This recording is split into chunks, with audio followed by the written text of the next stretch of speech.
নমস্কার বন্ধুরা, স্বপ্নার গল্পকথায় সবাইকে স্বাগত। সবাই ভালো থেকো, সুস্থ থেকো।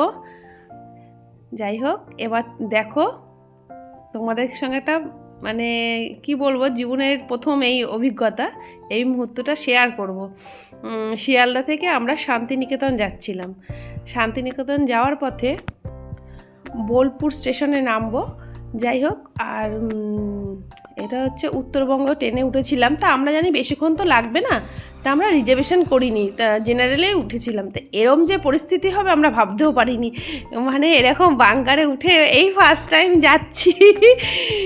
যেটা নিজের, আরও সবাই যাচ্ছে তার সঙ্গে, দেখো যেখানে যেরকম সেখানে সেরকম মানিয়ে নেওয়ার চেষ্টা করতে হবে আমি মনে করি।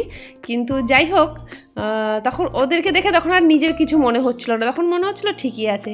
আর এই যে টিমটা দেখছো, এরা হচ্ছে এই ট্রেনে করে এসছি, এরা হচ্ছে নার্সিং ট্রেনিং নিয়েছিল, এই ওদের জন্যই বেশি ভিড় ছিল। যাই হোক, তা আমরা নেমে গেলাম, বোলপুর স্টেশনে নেমেছি। ট্রেন বেশিক্ষণ তো লাগলো না, দু আড়াই ঘন্টা মতো লেগেছে আমাদের। এই যে বোলপুর স্টেশনটা দেখে নাও তোমরা একবার। রাত্রিবেলা হয়ে গেছে তো, তখন বেশ ভালোই রাত, 10:30 বেজে গেছে।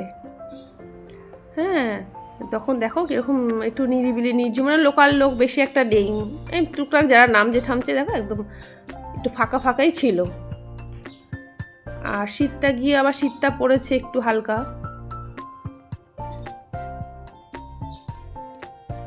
পরিষ্কার পরিচ্ছন্ন, স্টেশনটা বেশ সুন্দর, ভালোই লাগছিল দেখো।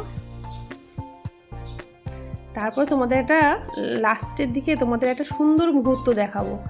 একটি মাতৃত্বের ভালোবাসা ও সন্তানের সঙ্গে, মাতৃত্বের ভালোবাসা ও সন্তান তার কাছ দিয়ে দুগ্ধ পান করছে।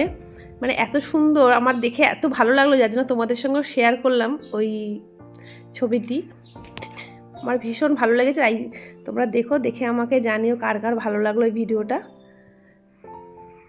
দেখো পুরো স্টেশনটা এটা।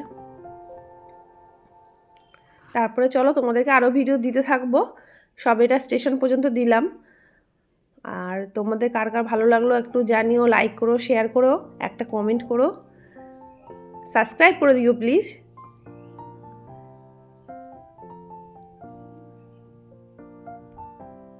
আর শান্তিনিকেতনে আমরা কি কি করছি সব এই দেখো, এই সেই মুহূর্তটা দেখো। দেখো মাটা কি সুন্দর ভালোবাসছে তার সন্তানকে।